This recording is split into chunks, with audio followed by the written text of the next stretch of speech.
Bismillahirrahmanirrahim. Assalamualaikum warahmatullahi wabarakatuh. Salam jumpa dan berjumpa kembali sahabat dan teman-teman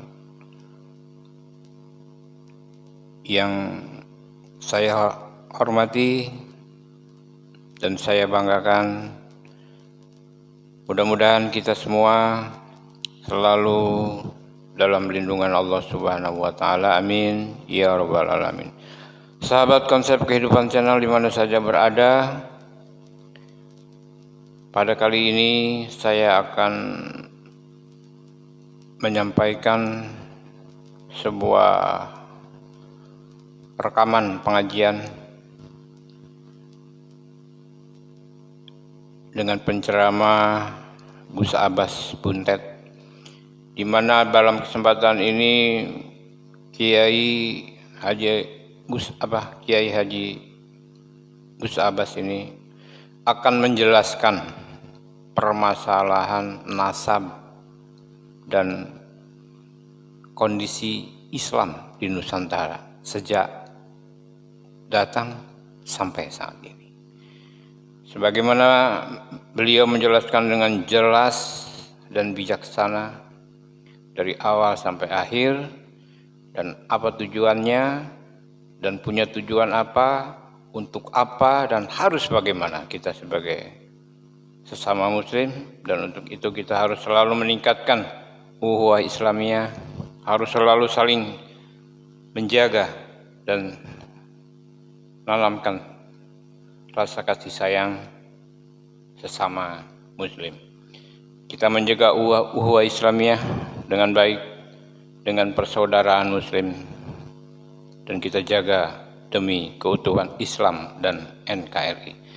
Baik sahabat dan teman-teman Konsep Kehidupan Channel di mana saja berada, untuk itu mari kita ikuti pengajian ini, dan mudah-mudahan menambah satu wawasan, menambah ilmu pengetahuan, menambah pengalaman, dan menambah keberanian kita untuk mempertahankan dan membela Islam dan negara kesatuan Republik Indonesia. Yuk kita ikuti pengajiannya, semoga bermanfaat dan selamat menyaksikan. Semoga menjadi bahan pertimbangan bagi kita di waktu-waktu yang akan datang.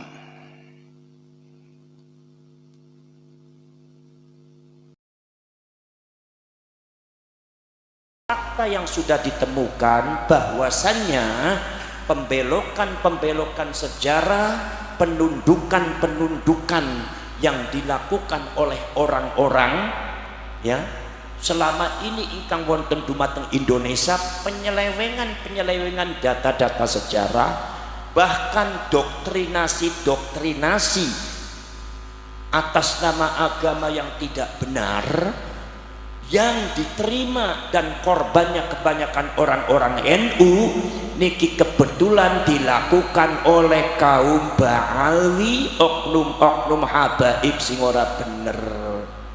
Lah akhirnya para sedulur, karena sebagian daripada orang-orang NU iku adalah muhibbin dumateng habaib, akhirnya NU secara organisasi dan masyarakat pun boten wantun tegas di dalam masalah ini. Maka dari itu ini perlunya dibentuk satu barisan, dikumpulkan warga NU sing wani, warga NU yang berani, warga NU yang siap berjuang untuk bangsa, warga NU yang siap berjuang untuk negara, untuk agama, untuk ulama, termasuk untuk NU dan untuk leluhur, dikumpulkan dalam satu perjuangan Wali Songo Indonesia. Laskare disebutnya Laskar Sabilillah. Jadi insya Allah niku piantun yang menjadi Laskar Sabilillah ini adalah generasi Nahdlatul Ulama yang berani dan siap bertempur dengan siapapun. Kenapa mboten? Insya Allah para ulama, para kiai yang masuk di dalam perjuangan Wali Songo Indonesia dan Laskar Sabilillah ini adalah warga NU yang berani secara tegas menolak pembelokan sejarah yang dilakukan oleh habaib, menolak daripada pembelokan situs-situs pemalsuan makam-makam dan situs-situs yang dilakukan oleh habaib, termasuk juga menolak doktrin-doktrin habaib yang nyata-nyata bertentangan dengan agama, bertentangan dengan akidah, bertentangan dengan syariat, dan bertentangan dengan ajaran leluhur Nusantara sing disebut ajarannya Wali Songo. Gina pembadan niki sing wani iki kumpule ning PWI, sing wani iki kumpule dumateng Laskar Sabilillah. Milo syaratnya dadi Laskar Sabilillah syaratnya mung setunggal, apa ya wani, sing ora wani gak usah melu. Kenapa mboten? Kenapa mboten? Jadi para syarek, para sedulur, maka dari itu dari sejarah pendirian daripada PWI dan Laskar Sabilillah, maka kita bisa menyatakan bahwa PWI dan Laskar Sabilillah itu bukan tandingannya NU, itu bukan berseteru dengan NU. Laskar Sabilillah ini adalah para syarek, para rasul, justru semuanya adalah warga Nahdlatul, dan untuk memperjuangkan ke-NU-an, sebab fakta sejarah sementara ini yang berkaitan dengan pergerakan Ba'alwi dan Habaib ini banyak dirugikannya adalah orang-orang Lah kenapa orang Muhammadiyah, orang anak korban wong Muhammadiyah? Karena di Muhammadiyahnya nggak ada Habaib. Habaib itu kumpulan ning wong NU kabeh. Gimana mboten? Saudara-saudara sekalian, ini banyak yang jadi muhibbidnya, yang kadang-kadang jadi korbannya adalah warga Nahdlatul Ulama. Maka dari itu saudara-saudara sekalian, banyak korbannya orang-orang NU. Makanya orang-orang NU, para syekh, para rasul yang kerap kadang-kadang datang kepada saya, itu adalah orang-orang NU yang sadar terhadap doktrin-doktrin sing ora bener. Contohnya nopo? Doktrin barokah, doktrin barokah dan syafaah. Kula kali panjenengan iki masyarakat Sragen sedang menghadapi satu klan di mana klan itu mengglorifikasi diri sendiri. Glorifikasi ngertos napa mboten? Paham napa mboten? Gak ngerti? Ya wis gak usah dipikiri kari dirokne mawon. Dina apa mboten? Glorifikasi itu adalah satu klan Ba'alwi yang mensucikan dirinya sendiri, seolah-olah klan Ba'alwi itu lebih tinggi daripada rakyat Indonesia, seolah-olah kiai mereka lebih hebat daripada kiai Indonesia, seolah-olah leluhur mereka lebih hebat daripada leluhur Indonesia, seolah-olah peradaban mereka lebih hebat daripada peradaban Indonesia, seolah-olah mereka itu adalah barisan orang-orang yang suci, seperti hanya barisan para malaikat yang tidak boleh ditentang, yang tidak boleh dikritik, sing ora oleh dilukai dengan satu doktrin. Siapa saja yang melukai, siapa saja yang menyakiti Habib berarti tidak akan mendapatkan syafaatnya Rasulullah. Di sini maka masyarakat Jawa, masyarakat Indonesia dibutakan dengan doktrin-doktrin yang sangat menyesatkan. Nggih napa mboten? Lah semenika panjenengan tidak usah takut. Apa sebabnya? Sebab data empiris sejarah sudah dibuktikan oleh Ki Imaduddin Al-Bantani.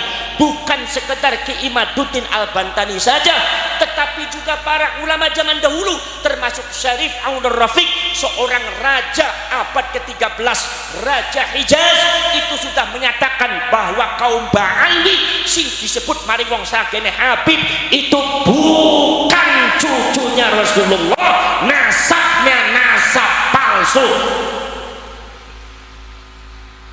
Paham napa mboten? Paham napa mboten? Kupinge bolong napa mboten? Bolong napa mboten? Ini tentunya berdasarkan kajian data, bukan berdasarkan kajian sembarangan. Datanya diambil, ilmu nasabnya dipelajari, bukan sekedar oleh kiai kita, Kiai Imaduddin Al-Bantani, tetapi ini sudah banyak, termasuk Syarif Audah dari Mesir menyatakan bahwa nasabnya Ba'alwi itu batal, disebutnya nasabnya adalah batilun ghairu sahihin, wis batal gak bener sisan.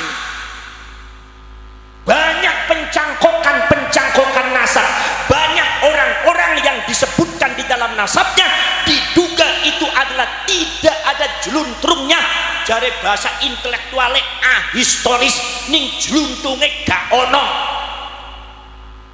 Maka dari itu para sepro-pros ini data-data sejarah Pak, termasuk Syarif Auda, termasuk juga Naqobatul Ashraf yang ada di Irak, Naqobatul Ashraf yang ada di Jordan, yang terakhir kali adalah Syarif Samsuddin Syarafuddin yang ada dari Yamannya sendiri, mengatakan bahwasannya nasab daripada Ba'alwi itu nasabnya nasab palsu. Mereka mengklaim dirinya sebagai cucunya Rasulullah dengan mencangkokkan nasab dugi dumateng Kanjeng Nabi, dugi dumateng Said Ahmad Al-Muhajir, dan itu ternyata sejarah gak ono. Bahkan mereka semua mencangkokkan nasab dumateng Kanjeng Nabi, tujuannya sudah tujuan tidak benar, yaitu adalah tujuan politik, menguasai Yaman, menguasai Hadramaut, dan datang di Indonesia dengan framing judul Kanjeng Nabi ingin menguasai Indonesia. Maka di sini rakyat Sragen harus segera bergerak. Siap napa mboten? Siap napa mboten? Siap napa mboten? Iki milu wong Jawa aja kalah kadari wong Yaman. Wong Jawa, generasi Jawa jangan kalah dengan generasi Hadramaut. Nggih napa mboten? Jadi para para sedulur, niki fakta sejarah. Fakta sejarah bahwa mereka itu mendoktrin rakyat Indonesia wis gak bener. Gak bener pripun? Contohnya kados ngenten, Mbah buyute nyong, mbah buyute aku iku bisa memadamkan api neraka jahanam. Lho nyong arep takon wong Sragen, percaya napa mboten sampean? Percaya apa tidak? Kalau ada seorang Habib katanya bisa memadamkan api neraka jahanam, percaya apa tidak orang Sragen? Berarti jelas ini batil apa mboten? Atas nama karomah, atas nama barokah, tapi batil gak bener ini. Gini apa mboten? Gini apa mboten? Sampean mau percaya apa mboten?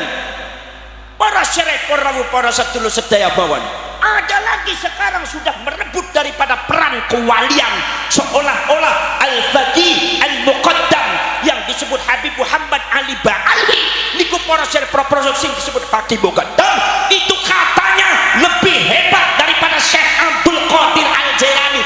Ini framing mereka dalam rangka menundukkan orang Indonesia, dalam rangka menundukkan rakyat Indonesia. Sebab rakyat Indonesia dari dulu ketika panjenengan kabeh niku mempelajari Wali Songo sudah ditanamkan satu doktrin keagamaan bahwasanya anggene Fatihah setunggal teng Kanjeng Nabi, nomor kali teng sahabat, tabiin dan tabiin selajenge Fatihah dumateng Sultanul Aulia Syekh Abdul Qadir. Betapa yang namanya pelajaran kita Syekh Abdul Qadir Al-Jalani, masyarakat Sragen diwaca niku manakiban kali zaman kemien, ya hadiyu ya alim ya khabiru ya mubin alal kafi salatullah ala syafi salatullah. Gini apa mboten? Ibadallah rijalallah itu sudah melekat dumateng lisane masyarakat Jawa Tengah sedaya. Iki teko Ba'alwi niku arep dirobah, badhe dirobah, mau dirobah seolah-olah ada orang yang lebih hebat daripada Syekh Abdul Qadir Al-Jailani sama mbah buyut mereka yang namanya Al-Faqih Muqaddam. Nyuwun sewu, Faqih Muqaddam niku para syarif para sedulur berdasarkan data sejarah di framingnya adalah sebagai orang yang lebih hebat ketimbang Imam Syafi'i. Tapi Faqih Muqaddam itu orangnya tawadhu, makanya mengikuti madhab Syafi'i. Katanya seperti itu, katanya bahwa yang namanya Faqih Muqaddam itu adalah seorang mujtahid, seorang yang istimewa, seorang waliullah, tidak ada tandingnya dari mulai sekarang sampai zaman akhir zaman. Betapa framing mereka sangat luar biasa, betapa doktrin mereka sangat merasuki yaitu adalah otak lan ati penggaline panjenengan sedaya. Boten kraos panjenengan itu dibius satu persatu menjadi orang yang mati suri. Para sedulur sedaya mawon, setelah kita gali siapa Al-Faqih Muqaddam, ternyata di dalam tabaqatul ulama wal fuqaha, di dalam sejarah para ulama fikih dan fuqaha yang ditulis oleh para ulama-ulama seluruh dunia niku tidak ada catatan seorang faqih muqaddam, termasuk juga fuqaha dan para ulama ahli fikih Yaman juga tidak mencantumkan faqih muqaddam sebagai wong sing ahli fikih, wong sing ahli hadis orang mana. Ini menunjukkan bahwasannya faqih muqaddam itu tidak sebesar apa yang mereka ceritakan, tidak sebesar apa yang mereka doktrin di mata masyarakat Sragen. Ternyata kalau seumpama mereka memframing bahwasanya faqih muqaddam itu lebih hebat daripada Syekh Abdul Qadir Al-Jalani, nyuwun sewu, Syekh Abdul Qadir Al-Jalani karyanya ada, sejarahnya ada, muridnya ada, catatannya ada, tapi ne faqih muqaddam sejarah ora dana, catatannya ora nana, karyanya tidak ada, muridnya tidak ada. Jadi framing semacam ini jelas ada tujuan dalam rangka melumpuhkan kegiatan dan doktrin keagamaan orang-orang Jawa sing mereka manut dan hormat di mata Syekh Abdul Qadir Al-Jalani segera akan diganti dengan Syekh faqih muqaddam, satu framing yang sangat tidak benar. Gina mboten? Gina apa mboten? Para sedherek para sedaya, bahkan ada catatan mengatakan bahwa al-faqih muqaddam itu katanya itu di dalam catatan itu di antara muridnya, di antara gurunya adalah Imam Abu Madyan. Sopo Imam Abu Madyan iki?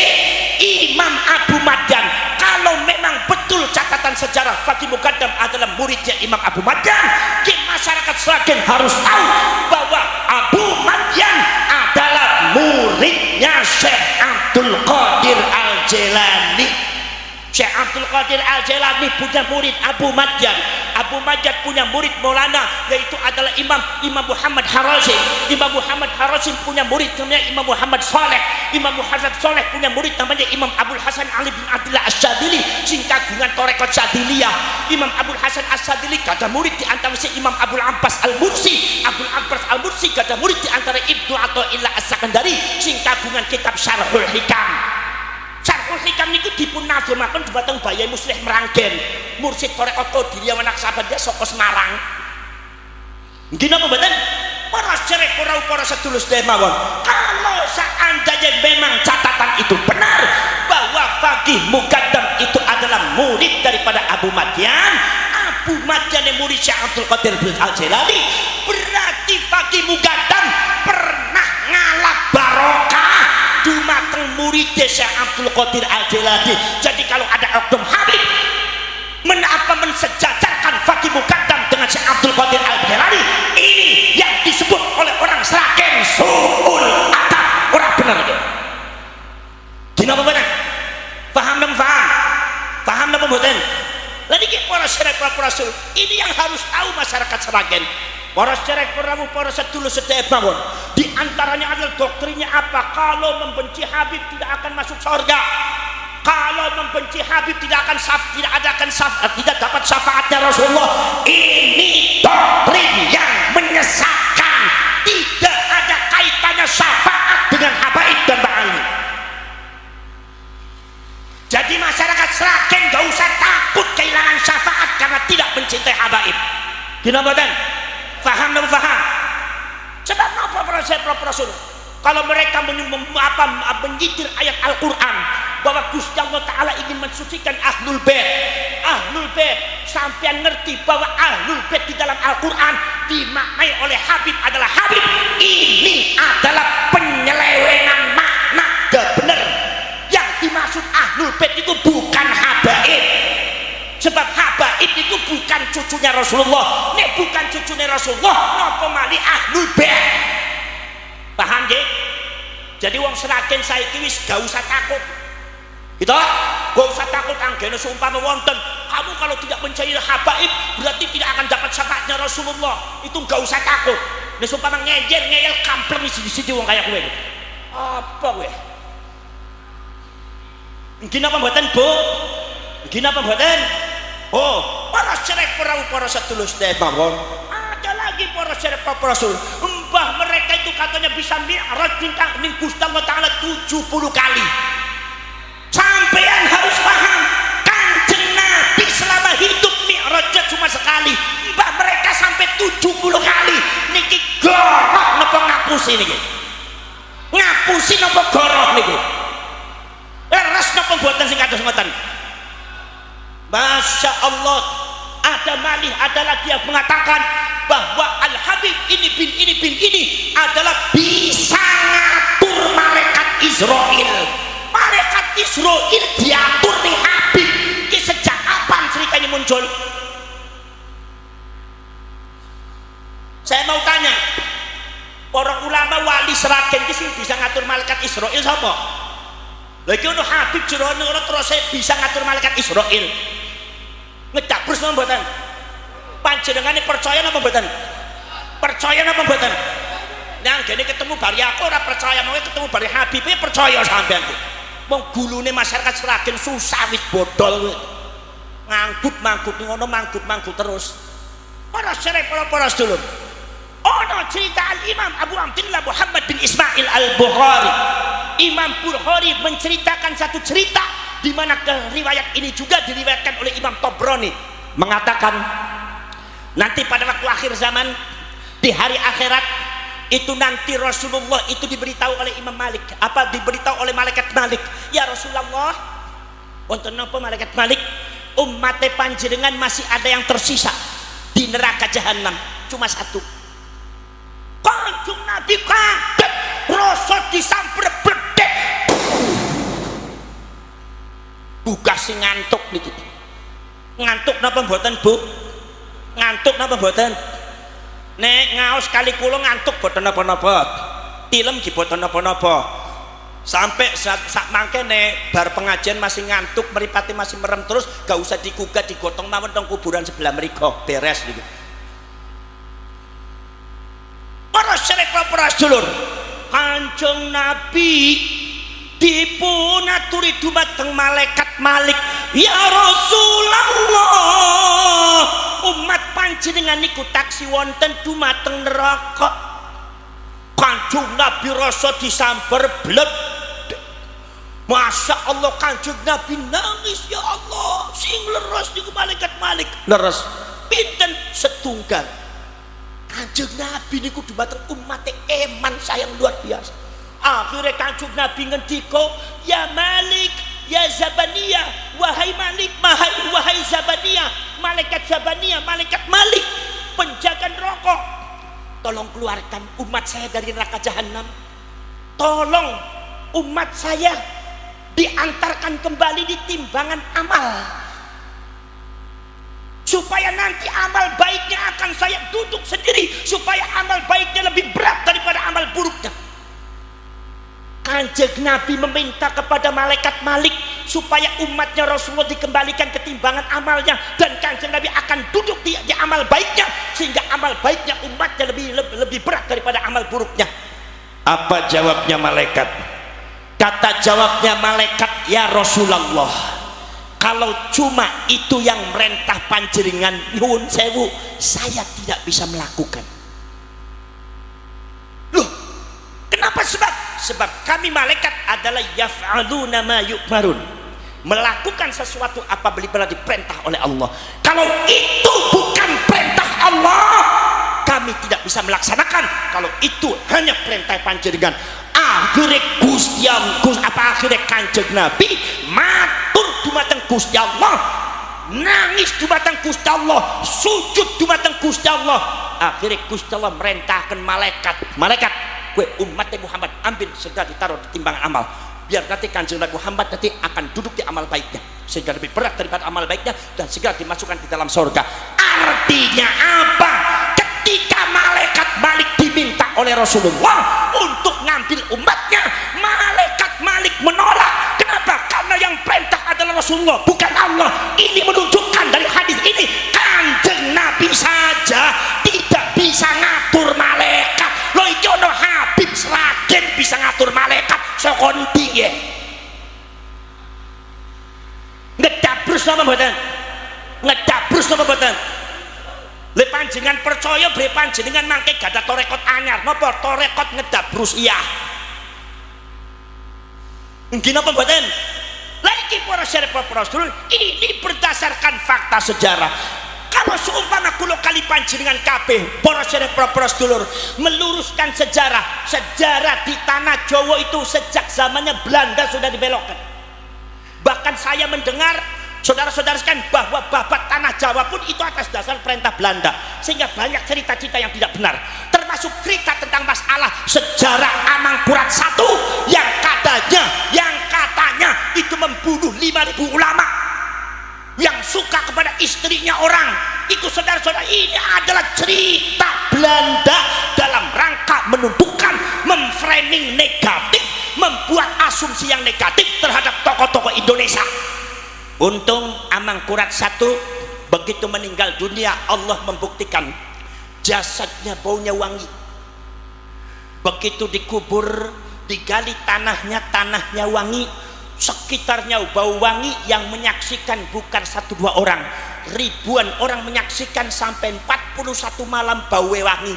Maka di Tegal, di kuburannya disebutnya Tegal Wangi, Tegal Arum. Allah yang membuktikan, Allah yang mengklarifikasi ini adalah orang soleh, ini adalah orang benar, tapi di framing oleh Belanda sangat jahat, sangat tidak benar, sehingga banyak panjenengan sedoyo salah paham dumateng Amangkurat I. Ini kehebatannya Amangkurat. Dan ini para sedulur terjadi juga pada setelah Belanda boten wonten, sejarah Indonesia dibelokkan oleh beberapa habaib.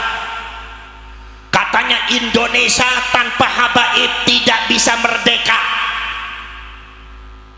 Semacam ini benar apa salah? Indonesia katanya tanpa habaib tidak bisa merdeka. Ini orang Sragen harus tegas. Ini salah apa benar? Kalau sampean bilang salah, kenapa sampean diem? Ya wis, ujung-ujungnya gak wani kayak gitu. Kita dimenusak kecingan nemen ke wong Sragen. Kejaba wani nek ana kula wani nek kene kulane mulih ya ora wani malih ke sampean sempro sampean iki. Ora sebab Rasul, apakah benar tanpa Indonesia, tanpa Indonesia tanpa habaib ora bisa merdeka? Jelas ora benar. Buka fakta sejarah bahwasanya habaib saking Yaman yang mendatangkan adalah Belanda. Yang mendatangkan siapa? Siapa? Sing keras. Yang mendatangkan habaib siapa? Ngomong londo pe susah nemen cangkemmu gitu. Dadi menusa kecing-kecing nemen wong Sragen itu. Yang mendatangkan habaib iku siapa? Londo. Lah kok takon londo iku siapa? Penjajah. Berarti habaib iku anteke ben. Paham? Kupinge bolong, ojo disumpeti. Gina mboten? Ya kadang-kadang susah kita masyarakat Sragen niku tengah jengan kulong dimangkut-mangkut tengah kajang-kajangane Habib mangkut-mangkut mani kampleng siji-siji ya. Mungkin apa mboten? Sing dukikaken habaib niku lho abad ke-19, abad keberapa? Abad ke-9. Mbah Hasyim Asy'ari sudah ada, Kyai Nawawi Banten wis ana, Mbah Yai Soleh Darat wis ana. Nggih. Lagi para sedulur, sekarang mereka yang mendatangkan itu adalah Belanda. Sing Yaman dugi teng Indonesia ngangge nopo? Ngangge kapal. Kapale sapa? Ya kapale Londo. Lho si kapale Londo bayar apa ora? Ora bayar, gratisan. Ribuan habaib diangkut dumateng Londo teko ning Indonesia niku ora bayar tapi gratis. Dan sebelum datang di Indonesia, Yahudi Yaman itu didatangkan oleh orang-orang Inggris adalah untuk menduduki Palestina. Jadi ada kaitannya pendudukan Palestina dengan pendudukan Indonesia. Maka saya mengingatkan, ketika Palestina nasibnya sangat tragis, awas Indonesia, hati-hati. Yahudi saking Yaman sudah datang di Indonesia, didatangkan oleh Belanda. Jangan sampai anak cucu bersama dengan Palestina di tahun yang akan datang. Paham? Paham? Jadi ono PWI Laskar Sabilillah penting apa ora? Penting apa mboten? Penting apa mboten? Sebab Kiai NU ono sing wani, ono sing ora. Pengurus NU ne ono sing wani, ono sing ora. Ansore ono sing wani, ono sing ora. Muslimate ono sing wani, ono sing ora. Fatayate ono sing wani, sing ora. Bansere ono sing wani, ono sing ora. Lah sing wani-wani ki mlebu dumateng perjuangan Wali Songo Laskar Sabilillah isiye wong NU sing wani. Paham? Paham mboten? Para cerek para sedulur, mereka didatangkan oleh Belanda sampai di sini buat apa? Mereka datang digratiskan oleh Belanda, diberi makan oleh Belanda selama perjalanan sampai di Indonesia. Mereka diberikan pekerjaan oleh Belanda, mereka diberikan tanah oleh Belanda, yang mana tanah itu adalah hasil daripada merampas tanahnya rakyat Indonesia, diberikan oleh mereka, yaitu kaum Ba'alwi, yaitu kaum Habaib. Paham? Setelah itu mereka kerja teng sinten teng Belanda. Seperti contohnya kapiten Belanda itu kebanyakan dari bangsa Ba'alwi. Ini orang Ba'alwi bangsa Yaman, masyayikh gitu. Sampian tinggali kata sejarah, anak bangsa bin Yasa, anak bangsa Al-Jufri, anak bangsa Al-Qaf, anak bangsa As-Sedad, anak bangsa Ba'bud, anak bangsa bin Syekh Abu Bakar. Mereka menjadi kapiten dan pekerja dari Belanda, termasuk Habib Usman bin Yahya diangkat jadi mufti Belanda untuk Batavia. Paham? Nah, kalau seumpama mereka yang membawa adalah Belanda, genetika daripada Ba'alwi itu sama dengan Belanda, yaitu genetika Yahudi Askenazi, sama dengan Zionis genetika Yahudi Askenazi.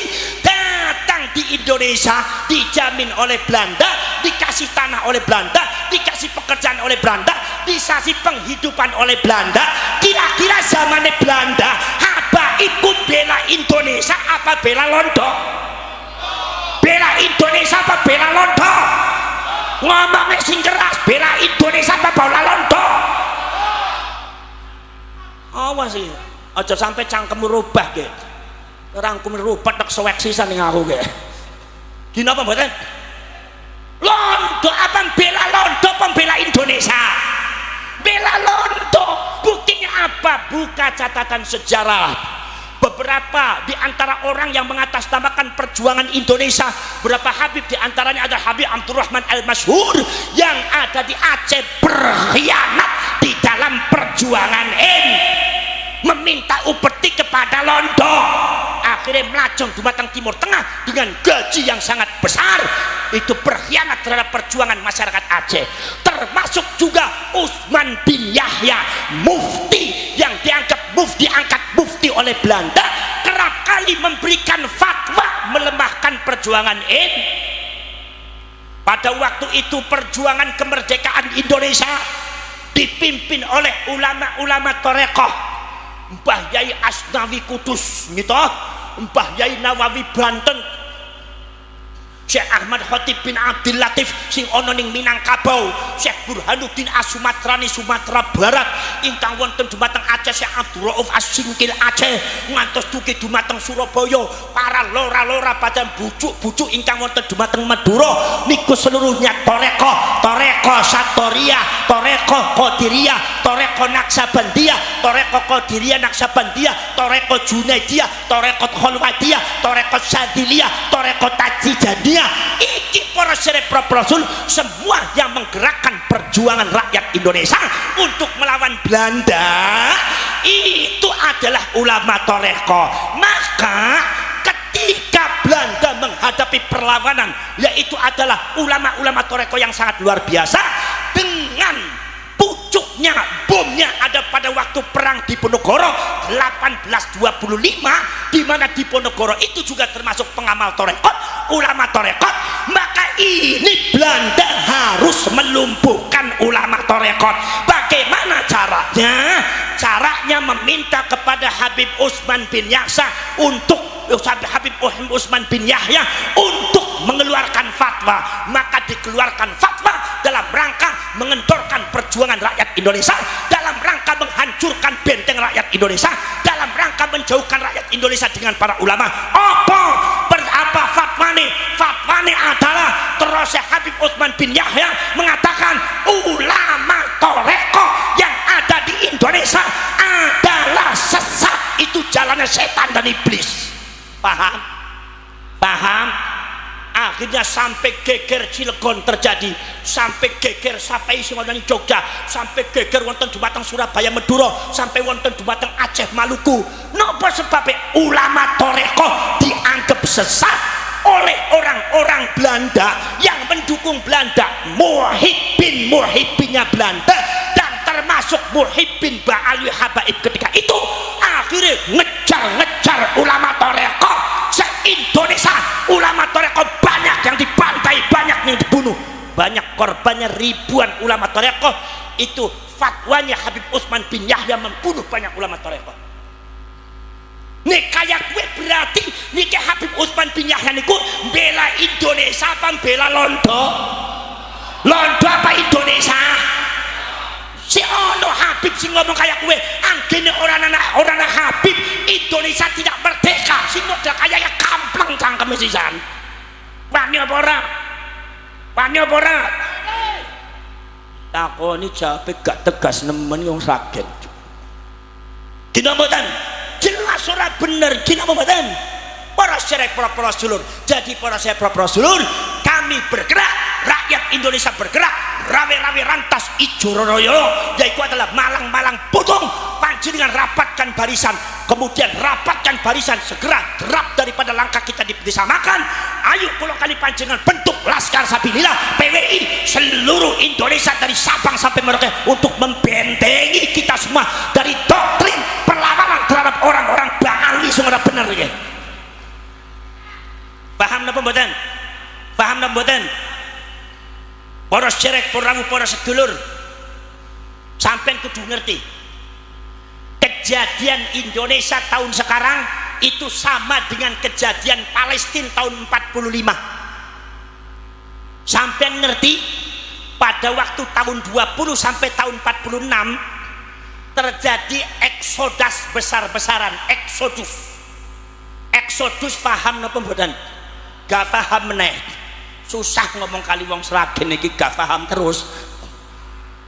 Eksodus paham napa mboten? Budalan paham nggih?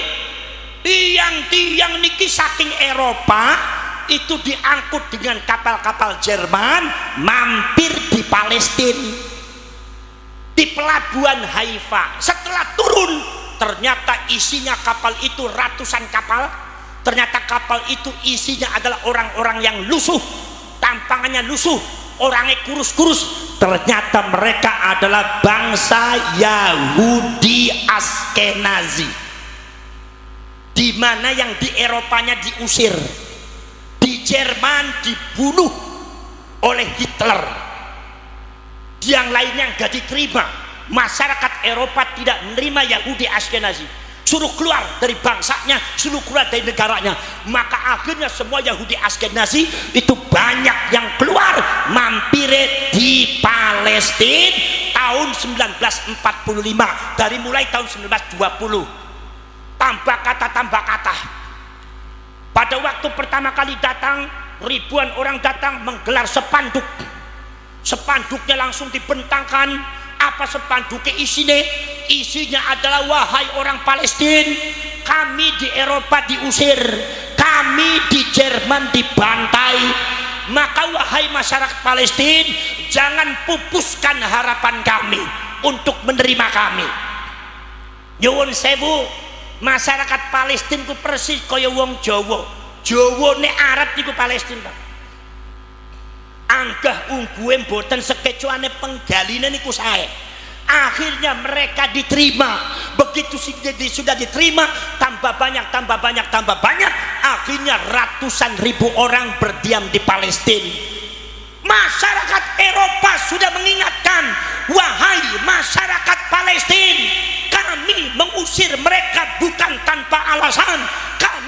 mengusir mereka bukan sembarangan, tapi kami mengusir mereka dengan alasan yang kuat. Apa alasannya? Karena mereka itu adalah kumpulan dari orang-orang yang tidak benar, kumpulan daripada pembegal-pembegal dan perampok-perampok negara. Di sana di negara kami berusaha untuk mendominasi, melecehkan suku-suku yang lain, meninggikan sukunya sendiri, menginjak daripada tokoh-tokoh kami, bahkan membelokkan sejarah-sejarah yang ada di Eropa, termasuk juga memalsukan situs-situs yang ada di Eropa, bahkan akhirnya menginjak-injak dan menanamkan doktrin-doktrin yang tidak benar di kalangan masyarakat Eropa. Wahai masyarakat Palestina, kata orang Eropa, Anda menerima tamu yang salah. Saya peringatkan kepada Anda, harus hati-hati. Akhirnya prosedur pada waktu itu orang Palestina tidak mau mendengarkan orang Eropa nasihatnya. Akhirnya orang Yahudi Askenazi ditampi di Palestina. Satu persatu saudara-saudara sekalian mulai kumpul. Akhirnya tiba-tiba mereka mengadakan perayaan kemudian mulai mendoktrin masyarakat supaya masyarakat menghormati mereka, kemudian mendoktrin masyarakat untuk melecehkan orang-orang Arab Palestina, seolah-olah bangsa Arab itu tidak ada artinya, seolah-olah bangsa Arab itu adalah sama dengan anjing, seolah-olah bangsa Arab di bawah mereka. Akhirnya pada tingkatan selanjutnya bukan sekedar sejarah yang dibelokkan, sejarah yang diklaim, tetapi pemalsuan makam, membuat makam palsu tahun 45-46, satu sejarah Palestina yang tidak mungkin bisa dihapus. Persis kaya ning Jawa, kaya ning Indonesia. Pemalsuan makamnya, pembelokan sejarahnya, framing bahwa mereka itu adalah seorang keluarga yang suci, tidak boleh disentuh dengan kesalahan.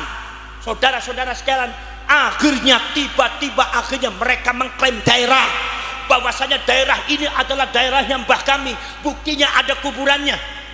Daerah ini adalah daerah kami, buktinya ada kuburannya. Yang menciptakan daerah ini adalah daerah mbah kami, ini kuburannya ada. Ini bukan milik orang Arab Palestina, tapi milik keluarga kami. Akhirnya saudara-saudara sekalian, tambah lambat laun mereka menyergap masyarakat Palestina, mereka menguasai satu persatu tanahnya, persis koyoning Indonesia. Sekarang sudah mulai di framing Haul Demak, di mana yang dihauli adalah Habib. Haul Agung Solo, Ki Ageng Solo niku boten dihormati, boten dihauli, sing dihauli Habib.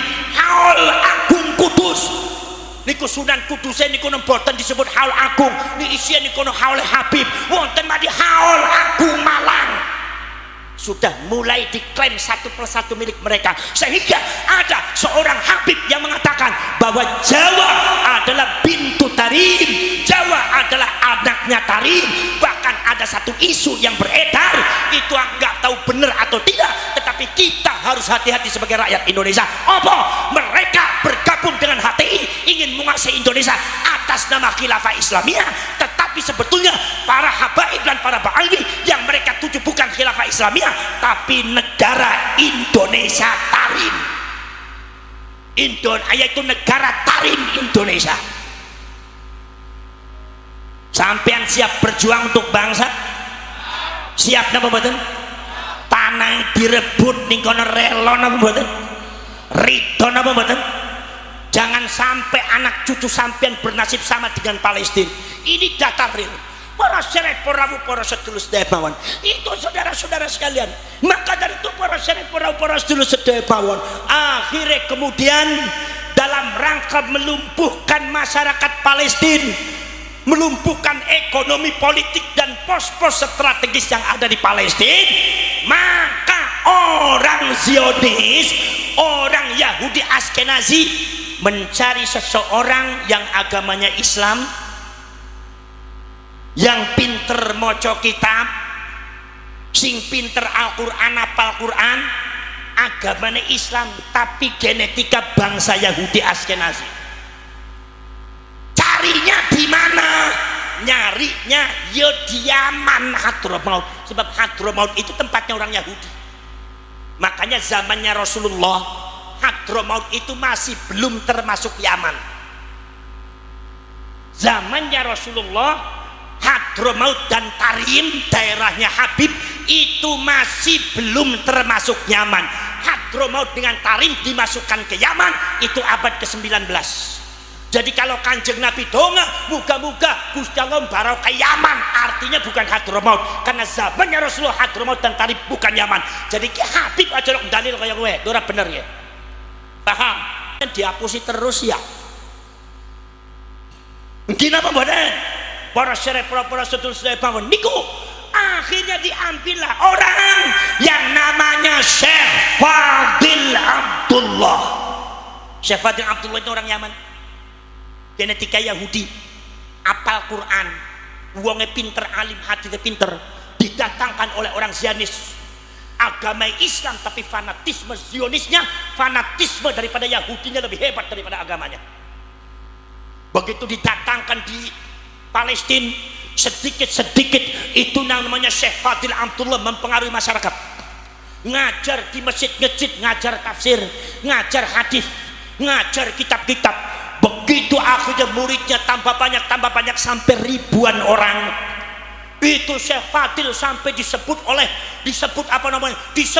orang-orang Palestina sebagai waliullah, kekasih Allah. Ketika melihat ke atas kelihatan ars dan kelihatan loh mahfud, framing yang luar biasa sudah mulai dimainkan oleh orang Yahudi. Padahal dia itu Syekh Fadil Abdullah adalah mata-mata Zionis. Masya Allah, wirid zikirnya luar biasa, mengadakan istighosah untuk keselamatan Palestina luar biasa. Itu Syekh Fadil Abdullah, muridnya ribuan, muhibbinya ribuan, apal Quran sampai terakhir diangkat menjadi imam besar Masjidil Aqsa. Ngajine teng Masjidil Aqsa, muridnya ribuan, disebutnya waliullah. Orang Palestina nggak sadar kalau dia itu adalah mata-mata Zionis, mata-mata Yahudi Askenazi. Dan setelah generasi dan anak cucunya terjadi tragis seperti ini, orang yang paling bertanggung jawab dan orang yang paling berjasa di dalam menyengsarakan orang Palestina adalah Syekh Fadil Abdullah. Ini paling bahaya. Saudara-saudara sekalian, Syekh Fadil Abdullah menjadi mata-mata Yahudi Askenazi di Palestina lebih daripada 42 tahun tidak ketahuan. Dari tahun 46 sampai tahun 84. Begitu ada intrik dicurigai, di antaranya adalah para intelijen Mesir mencurigai. Begitu mencurigai, Syekh Fadil Abdullah langsung tutup semuanya, menutup diri.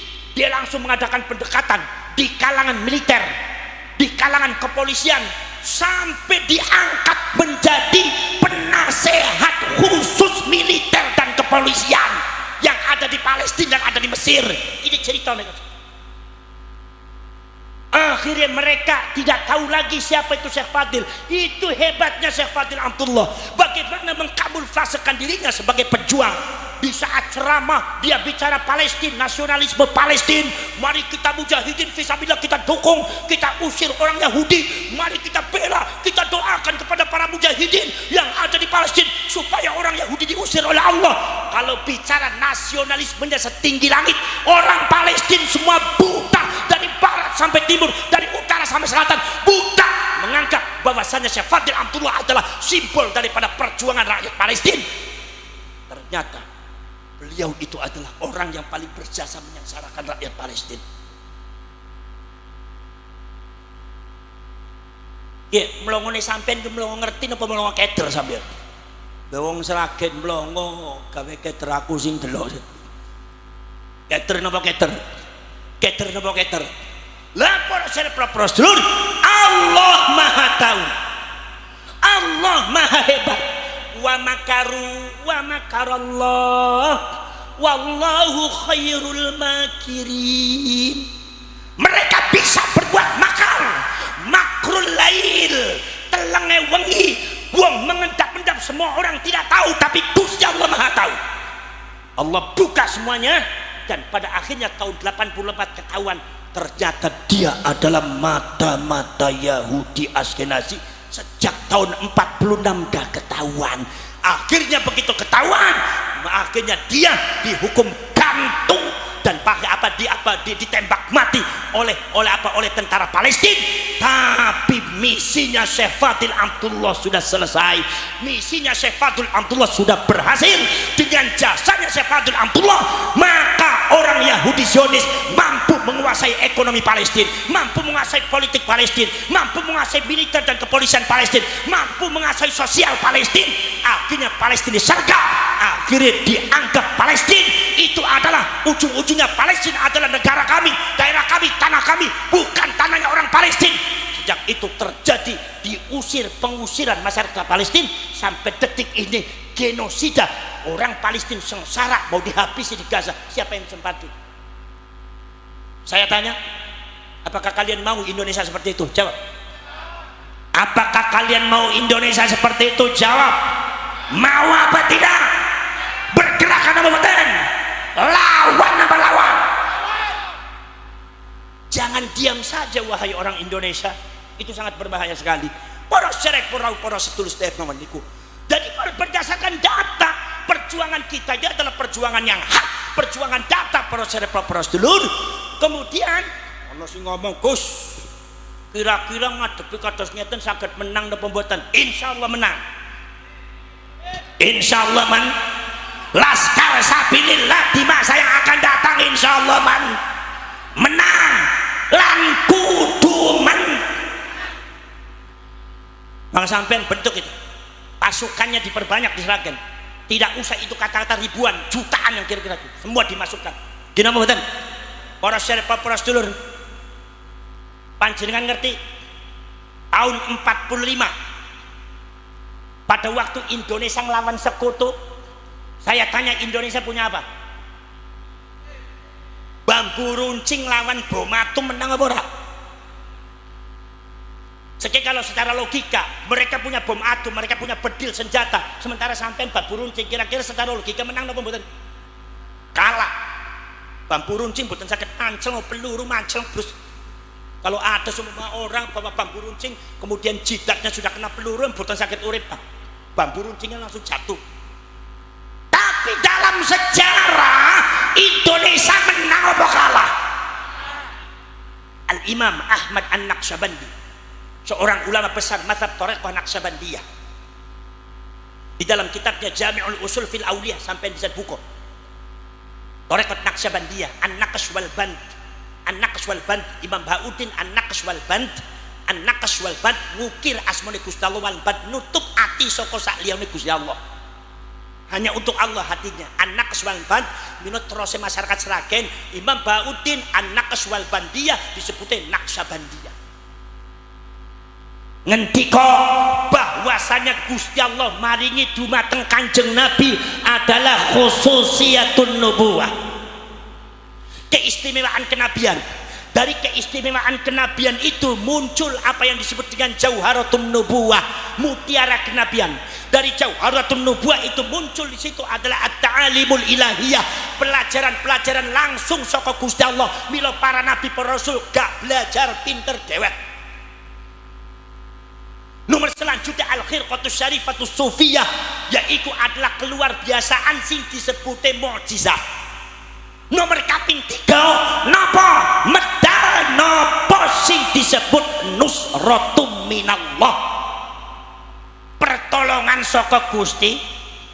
Nek wong gadah khususiyatun nubuwah jadi nabi jadi rasul, pertolongan dari Allah pasti datang.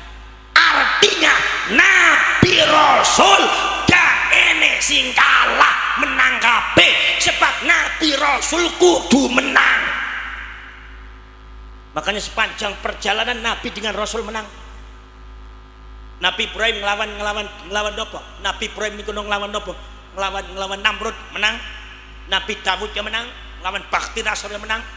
Nabi Musa bari Nabi Harun tiangin boten gadah nopo-nopo, tiang miskin melawan Fir'aun yang kekuatan hartanya sangat luar biasa, kekuatan politiknya sangat luar biasa, sosial politik dikuasai oleh Fir'aun. Nabi Musa diperintah lawan Fir'aun, kula badhe tanglet sing kalah Fir'aun niku Nabi Musa.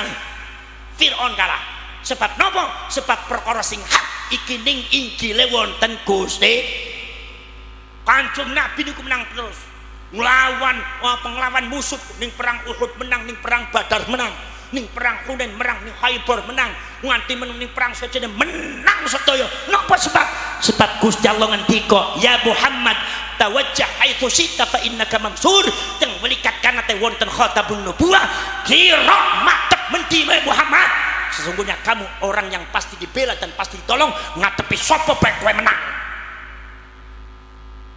Mila Kanjeng Nabi niku gak iso kalah, gak pernah kalah Kanjeng Nabi. Mila Kanjeng Gusti Allah Taala nanti ngendika kepada Kanjeng Nabi, ya Muhammad, ajak itu umatmu untuk jihad, tapi kalau mereka tidak mau gak usah dipaksa. Di antara mereka ada yang banyak alasan, di antara mereka ada yang banyak takut, di antara mereka ada yang mikir-mikir, di antara mereka ada yang pemberani dan pejuang. Gak usah dipikir Muhammad, kalau sebab yang memenangkan kamu itu adalah aku Muhammad, bukan mereka. Umatmu arep maju arep ora kowe tetap menang. Jangankan maju umat Muhammad, kowe madep sendirian Muhammad lawan mereka tak menangke teng aku, tak menangke ning aku, akan saya menangkan kamu Muhammad. Itu menunjukkan Kanjeng Nabi kudu menang. Perkara sing hak iki menang, ja'al haqqu wa zahaqal batil innal batila kana. Jadi selagi Ba'ali berpatokan pada kebatilan, berarti mereka akan kalah. Kalau kita berpatokan pada yang hak, insya Allah kapanpun kita akan menang.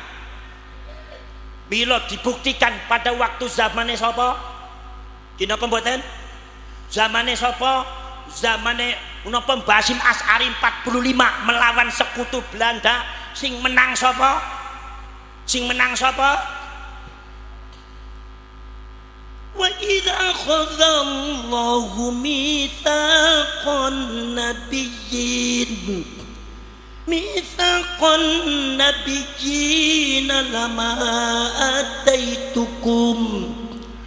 lama ataitukum min kitabin wa hikmah thumma ja'akum rasulun musaddiqun lima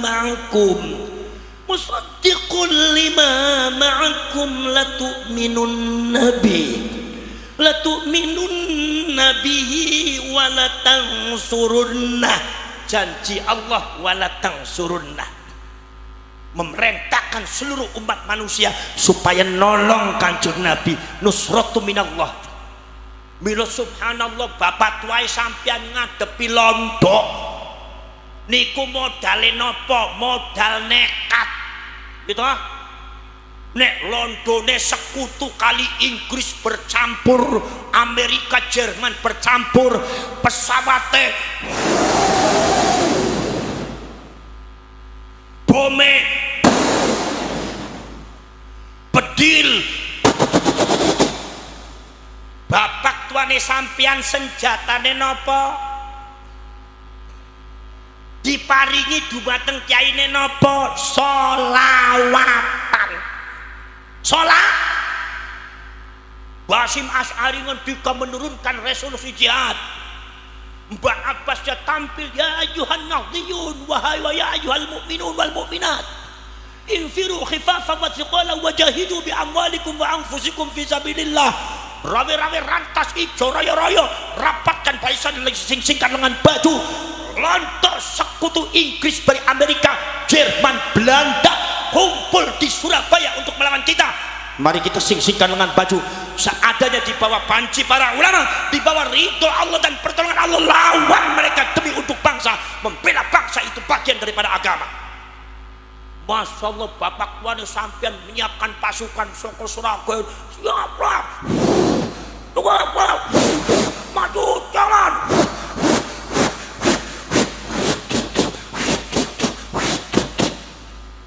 Ku kasih ngantuk. Kenapa boten?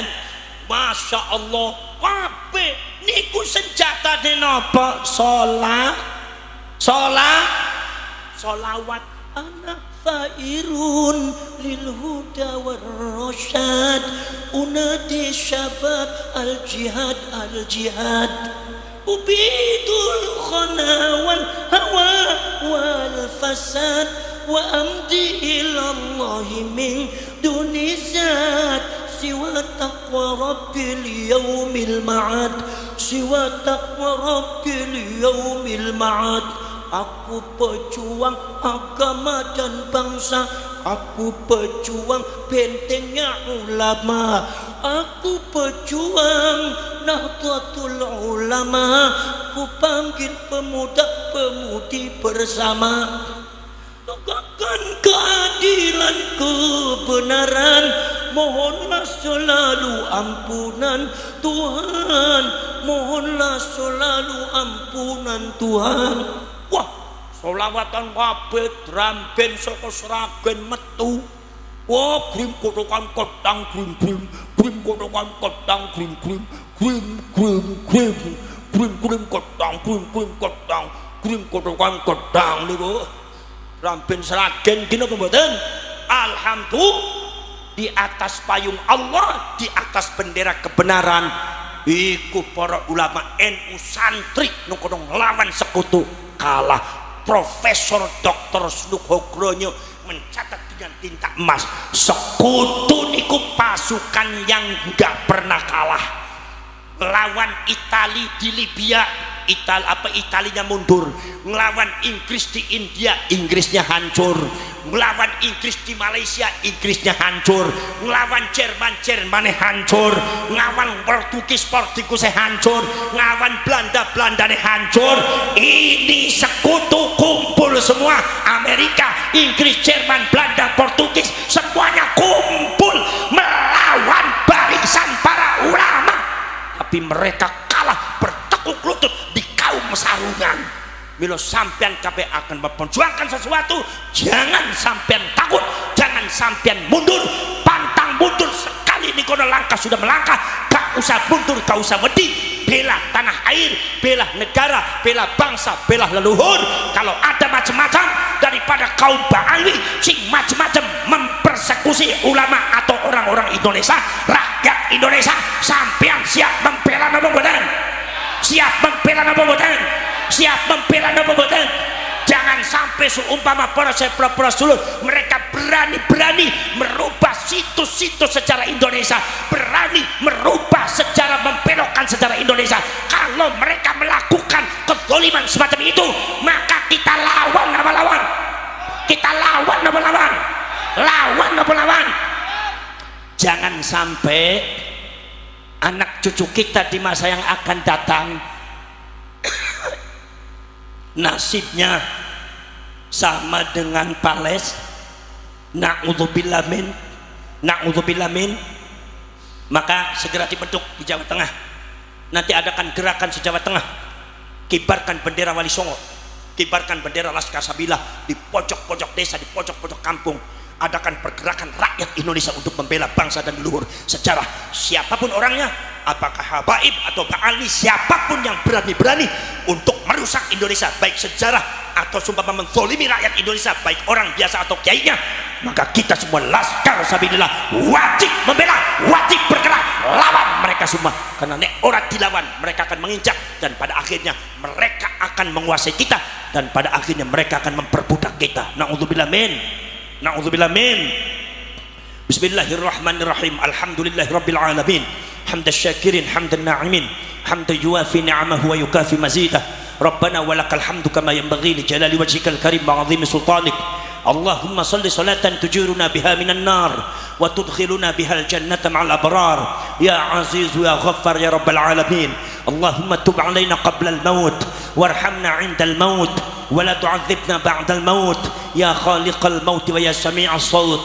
Ihfazna minal afati wal 'ahati wal 'uqubat. Allahumma arinal haqqa haqqa warzuqna ittiba'ah wa arinal batila batila warzuqna ijtinabah. Allahumma inna nas'aluka ridhaka wal jannah wa na'udzubika min sakhatika wan nar. Allahumma ahsin 'aqibatana fil umuri kulliha wa ajirna min khizyid dunya wa 'adzabil akhirah. Allahumma la tusallit 'alaina bi dhunubina man la yakhafuka wa la yarhamuna. Allahumma innaka 'afuwun karim tuhibbul 'afwa fa'fu 'anna karim. Rabbana atina fid dunya hasanah wa fil akhirati hasanatan wa qina adzabannar wa adkhilnal jannata ma'al abrar ya aziz wa ghaffar ya rabbal alamin. Wa sallallahu ala sayyidina Muhammadin nabiyil ummi wa ala alihi wa sahbihi wa baraka wa sallam. Hadza du'ana kama amartana fastajib du'ana kama wa'adtana innaka la tukhliful mi'ad. Subhana rabbika rabbil izzati amma yasifun wa salamun alal mursalin walhamdulillahi rabbil alamin. Al-Fatihah. Baiklah sahabat, teman, konsep kehidupan channel di mana saja berada, alhamdulillahirabbil alamin. Sudah kita ikuti tadi pengajian dari bersama Gus Abbas Buntet dan beliau sudah menjelaskan tentang